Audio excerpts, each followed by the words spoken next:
23 anos que eram casados, nasceu um filhinho que tanto sonharam. Por mais alguns tempos viveram felizes, depois cruelmente os dois se apartaram. Ele foi embora para bem distante e não mais souberam do seu paradeiro. Ela ficou só com o filhinho, chorando a saudade do seu companheiro.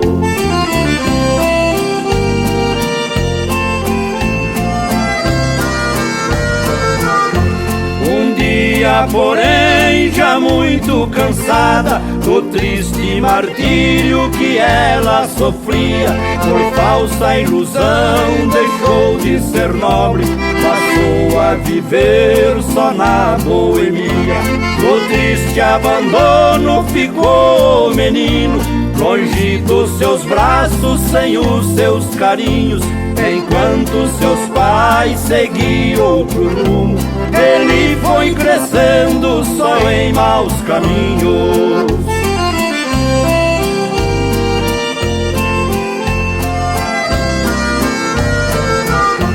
E foi numa noite quando o trem noturno fez a parada naquela estação.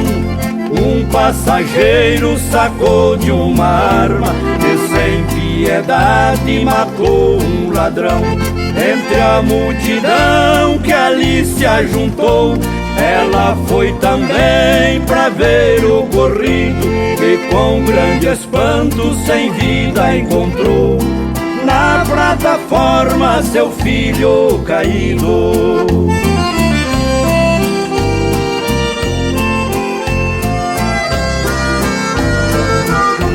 Tal qual uma louca chorando e gritando, voltou seus olhos ao criminoso, e neste momento reconheceu que aquele homem era o seu esposo. Assim é o capricho da vida enganosa, que o destino exibe em cenas reais.